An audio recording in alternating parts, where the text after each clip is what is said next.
ጥላሁንን ውሰድ፣ ማህሙድን ውሰድ። አንተ ለፍቅረኛ ሳሚልነት ብለህ ለእግዚአብሔር እንደዘፈነችው አያውቅም።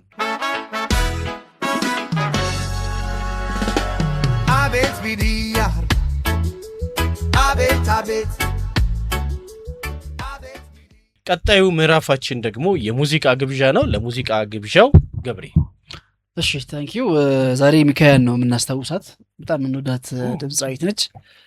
በህይወት ባትኖርም በዚህ ጊዜ ግን በወጣትነት አስላለፈች፣ እናዝናለን። ስራዎቿ ግን ለትውልድ የሚተላለፉ ናቸው። ከስራዎቿ መሀል ዞሬ መጣሁ የሚለውን ስራ እንሰማለን። ይህ ሙዚቃ በእርግጥ እሷ በግልጽ ትናገረው አትናገረው ባላውቅም እኔ ስሰማው ስለ አንድ ወንድ የተጻፈ ብቻ አይመስለኝም በእኔ እይታና፣ እስቲ እናንተ ደግሞ እንዴት እንደምታስቡ እንስማ፣ እናንተም ጭምር። አይ እናድምጣ። መጡ ፍቅሬን ሳትለውጥ ባለህበት ሾመህ ብታስቀምጥ ለፍቅረኛ ተጽፈው የበለጠ ስሜት የሚሰጡት በተለይ ለእናት ነው ያለበት ሙዚቃ ነበር። አምሳሉ ይጥላል እናንተ ያላችሁበት። እኔ ለሁለቱም ነው ያልኩት። አንተ ለፍቅረኛ ሳሚልነት ብለህ ደግሞ ያው ሚዛናዊ ደግሞ ሞክሬያለሁ። ይሄም ምናልባት እርግጠኛ ባልሆነው ረስቸው እንደሆነ አላውቅም እንጂ የነገር ጌታቸው መጽሐፍ የጻፈው የከተማ መናኝ ላይ ስለዚህ ሙዚቃ አለ ይሆን ነገር ብላል አላውቅም። ብቻ እርግጠኛ አይደለሁም። ሊያስታውሱን ይችላሉ ካለ እሱን መጽሐፍ አንብበነዋል በንባብ ፕሮግራማችን። አይ በንባብ ፕሮግራማችን እኔ በናሲ ያነበብኩት እና ሙዚቃው በጣም ፓወርፉል ሙዚቃ ነው። በጣም ፓወርፉል ሙዚቃ ነው እና ግጥምና ዜማ ራሷን የተሰራችው ያው ቅንብር ኦብቪየስሊ ኤልያስ ነው የሰራው እና ቅንብሩን በጣም ሰላም ነው የሚሰጥ ሲጀምር ጀምሮ አይተዋል። ከዛ ሙዚቃው ደግሞ የሙዚቃው ሀሳብ ደግሞ እንደቀደም እንዳልኩት ሳሚም እንዳለው ወደ ፈጣሪ እንድትመለከት የሚያደርግ ነው፣ ወደ ጌታችን መድኃኒታችን ኢየሱስ ክርስቶስ። ትንሽ ልጅ ናት፣ የሃይ ስኩል ተማሪዎች ምናምን እና ሲያወሩ ሰማኋቸው። ይህን ዘፈን አዳምጬዋለሁ ደጋግሜ ምናምን የተረዳሁት በሌላ ነው የነበር። አሁን ብዙ ሰው እኮ ለእግዚአብሔር እንደዘፈነችው አያውቅም ትላታለች አንዷ ለአንዷ። ዋት እንዴት እንደዚህ ያሰቡት? አይ ቲንክ እንግዲህ በህይወት እያለች ያናገራቸውን ሰው ሰምተው ይሁን ምናምን ኢንተርቪው አድምጠው ይሁን የተለየ እይታ ነው በራሱና ሳበኝና ደግሜ ያዳመጥኩት። የሚገርም ገና ማድመጥ ስጀምር እንዴ ከእግዚአብሔር ሌላ ይሄ ቀጥታ መዝሙሩ ነው የነበረበት ሆነብኝ። በጣም ፈልገና ያው ነፍሱን ይማርና ኢዮብን ያው ሁለቱም እንግዲህ በተመሳሳይ ወቅት ነው የሞቱት። ሁለቱም ደግሞ ኢዮብም ሚኪያም በጣም መጽሐፍ ቅዱስ አንባቢዎች እንደሆኑ፣ እሷ እንደውም የትምህርት ባክግራውንዷም በጣም ጥሩ የደህና ትምህርት ቤት የይሖዋ ምስክር ነች እሷ። ሌሎችም ግን አንድ ቲም አይመስለኝም የሚካኤልና የኢዮብ ቲም። አንድ ሆኖ ሳይሆን ለየብቻ በየእንትናቸው ወደ መንፈሳዊ እንትን ነበራቸው ልምምድ ነበራቸው የሚለው ያስኬዳል። የእነ ኢዮብ ቲም የታወቀ ነው ብዙ ጊዜ ተብሏልና የባይብል ስተዲ ነበራቸው፣ መጽሐፍ ቅዱስን ለማጥናት ይሞክሩ ነበርና ወደ መጨረሻ አካባቢ ሙዚቃዎቻቸው የበለጠ ኮንተንቱ መንፈሳዊ ይዘት እንዲኖረው ለማድረግ ጥረት አድርገዋልና ሁሉም በሚባል ደረጃ ሙዚቃዎቻቸው ስሰማ ከፍቅሩ ከምናምኑ ባለፈ ፍቅርን፣ መተሳሰብን፣ ከሰው ጋር መኖርን እንደዚህ አይነት እንትኖችን ቁም ነገሮችን ለማለት ሞክረዋል። የሚካኤልም ስራ የኢዮብም ስራ እንደዚህ አይነት እንትን ነበረው፣ ሚዛን ነበረውና ትክክል ያነሳው ነገር። ለማንኛውም የሙዚቃው ፓወር ከፍቅረኛ ወይ ደግሞ ለፍቅር ከተመለሰችው ወይ ደግሞ ከተለየችው በኋላ ወደ ተመለሰችለት ፍቅረኛ ቢመስልም ሀሳቡ በሰውና በፈጣሪ መሀል የነበረውንም ግንኙነት በደንብ የሚያነሳ ይመስለኛል ሀሳቡ። እንቀጥል እስቲ። ጠግቦ ጌትነቱን አልችል ብሎ ሄደ ክብሩን ጥሎ ከቤትህ ኮብልሎ። እኔ ዜማውን ብቻ ነው ስሰማ የነበረ ነው። ዜማው በጣም ይመቸኝ ነበር። ጭራሽ እኔ ምንም አሁን እንዳዲስ ሰማ። እኔ ብዙ ጊዜ ግጥሞቹ ምናምን ብዙ እንትን አላቸው ማለት ዜማው ነው የሚመቸኝ። የኤልያስ መልካም እንደዚህ ነው ሙዚቃዎችን የሚመቸኝ እንደዛ ለሁለት የተከፈለ ነው፣ ሁለት ጽንፍ። አንዳንዱ ግጥሙ ላይ በጣም ኦብሰሽናል በጣም ወደ ግጥሙ የማመዘን ነገር አለ። አሁን ዘመን እና ዜማውን ነው በቃ እኔም ዜማ ነው ማተኩረው፣ ግን ዜማውን ስሰማ ወይ ሙዚቃውን ስሰማ አብሮ የማለት ልምምድ ስላለኝ ምን እንደሚል ደግሞ ማወቅ እፈልጋለሁ። ከዛ ግጥሙ ደግሞ ሌላ ታሪክ ይላል ብዙ ጊዜ ነው። ኢንፋክት ያው አንዳንዴ ልክ እኮ አንድን ሰው ስትወደው መጀመሪያ የምትሳብልን ነገር አለ። ዜማውም እኔ ዜማ ነው መጀመሪያ ዜማ አሬንጅመንት እሱ ነው። ምን ግጥም ቢያምር በዜማ ዜማው ቅንብሩ ከተከላ ወደ ግጥሙ አትሄድም። አንዳንድ ቅንብሮች አይታችኋል። ድምፁ ከዘፋኙ ከፍ ያለ ቅንብሩ ሆኖ ዘፋኙ ፍን ብሎ ድምፁ በደንብ የማይሰማ አሉ እኮ። ሙሉ አልበም እንደዚህ ያወጡ የጥራት ችግር ነው ያለባቸው አልበሞች ነበር። ግን ምንድነው ሰው ይባላል አይደል? ልክ ሁኔታው ላይ ሲሆን ለምሳሌ ወይ ፍቅር ሲይዝ ዝም ብሎ የሚያብድበት የነበረውን ዘፈን ማስተዋል ይጀምራል፣ ትርጉም መስጠት ይጀምራል፣ ኢንተርፕሬት ማድረግ። ይሄ አለ አይደል? ለኔ አይደል እንዴት ዘፈን በቃ ትርጉም የሚሰጠው ሁኔታው ላይ ሲሆን፣ እስከዛ ግን ያን ያህልም ስሜት ላይ ሰጥ ይችላልና በቃ የሚያቆየውም አንዳንዴ የሚያቆየው ዘፈኑን ወደኸው ከዘመን ዘመን ልታነሳው የምትችለው በግጥሙ። ዜማው እንዴት እንደሚያምር አይደለም እኮ የምትለው፣ ዘፈኑ ላይ የተገለጸው ግጥም እንዴት ነው ተች ያደረገኝ።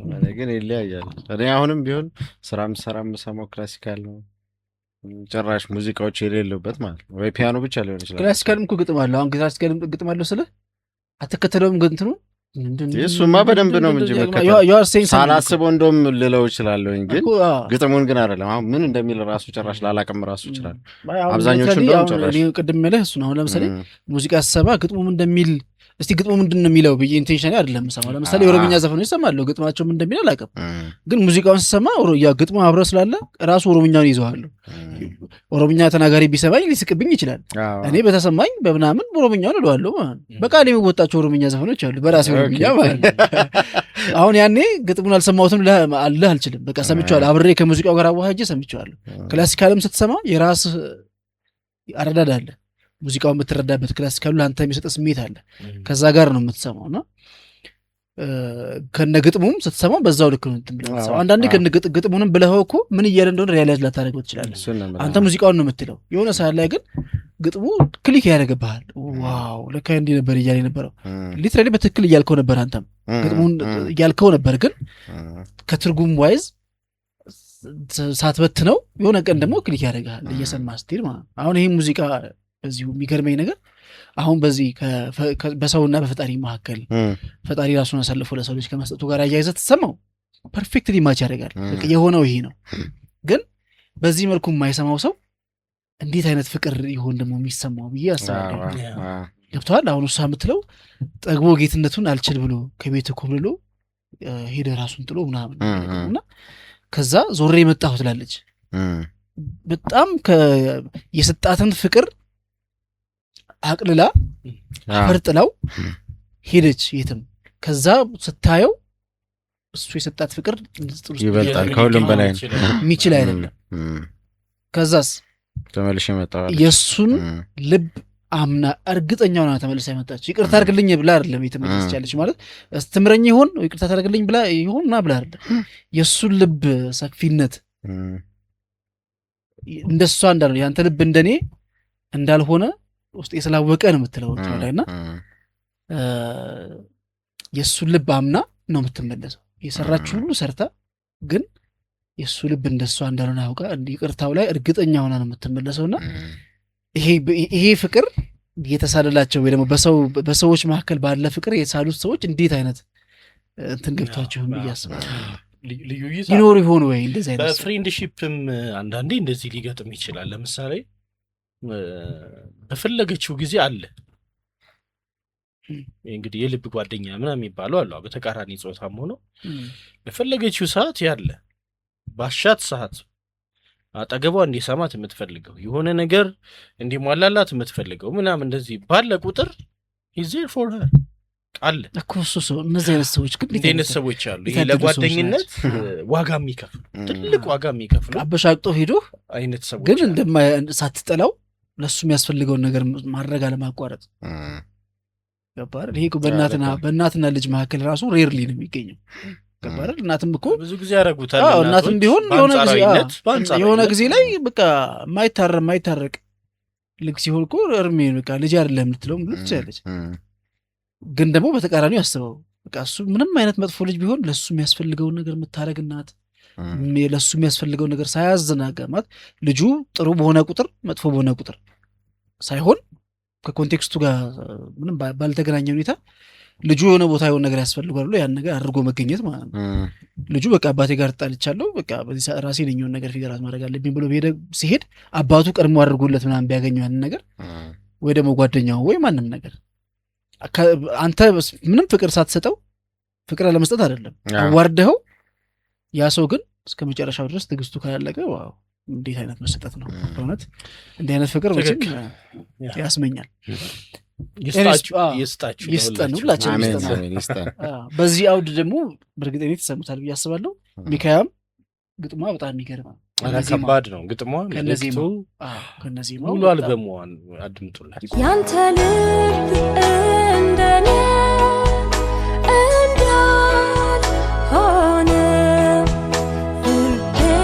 ስለመነ ምህረት ለመነ እንግዲህ ሚካያም አዲስ አልበም እንቅስቃሴ ላይ ነበረች ወጥቷል የተወሰነ ነበረ ዩብም እንደዛው ከዛ ደግሞ ቢቆዩልን የበለጠ ምርጥ ስራዎች እየበሰሉ ይመጣሉ ገባ በንባቡም በምኑ አንዳንዴ በርግጥ በሰው ሞት ላይ እንዲህ ነው ማለት ቢከብድም በቂ ይመስለኛል እንዴት ሚካኤል አልበም ይሄ በቂ ይመስለኛል ወይ አይደለም ምን መሰለህ ምንም አልጎደለብኝም ለምሳሌ ሚካኤል ብትኖር እንደዚህ እንትሰራለች ብዬ የምለው ምንም የለኝም በቃ እኔ አሁን ሚካኤል 10 አልበም ከሰሩ ሰዎች እኩል ነው ማስቀምጣት እዮብንም እንደዛው ነው ማስቀምጣቸው አንድ አልበም ነው እኮ የሰራው ብትለኝ አልሰማህም ምክንያቱም የሰሩት የሙዚቃ ስብናቸው ላይ ነው ከፍ ያለ ስለሆነ አንዳንዴ ምናልባት በዚህ ሚዛን ያልሆኑ አልበሞች 10 ከሚሰጡን ከዚህ በኋላ በቃ አይደል ነው ፈጣሪም አላማ ያለው ነው ይመስለኛል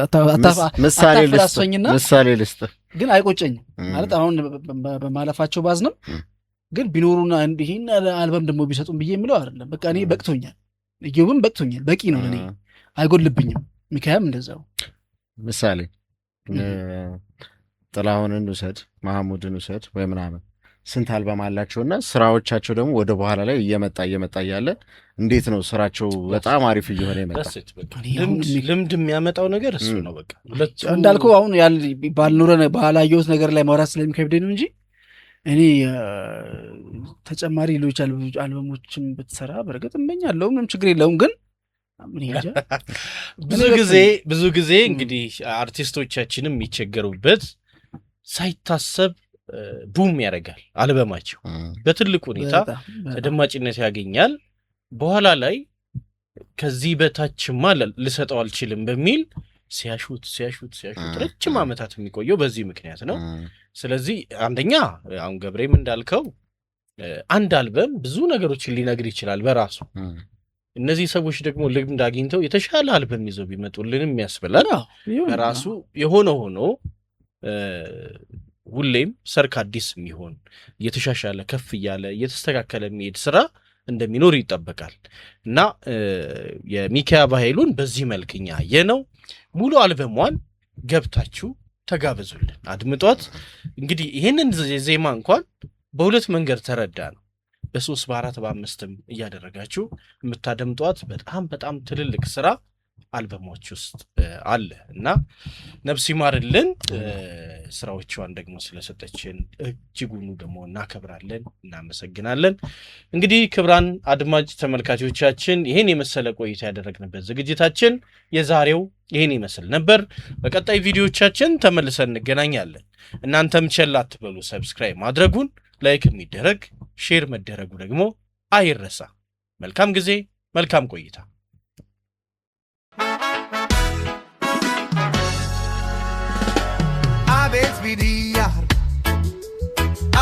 Abet,